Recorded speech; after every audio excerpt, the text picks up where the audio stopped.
So as you can see, you hear the door chimes, and that's something that you couldn't hear prior to me installing the new amp. So again, here's the old amplifier that I removed from the vehicle that's no longer working. It's a Bose amp common to the Cadillac 2010 SRX, and I've just purchased the one I received today in the mail from eBay.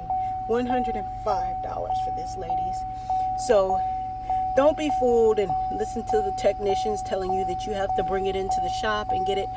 This was a simple fix. I went onto YouTube and I found a video from a guy on YouTube. I think it's the only video up on where the Cadillac SRX amp is and how to install it. And I basically learned how to do this myself. So don't be afraid to do things that you could do yourself. Don't pay somebody to do what you could do yourself. Be advised, ladies. Thank you for watching. See you in the next one.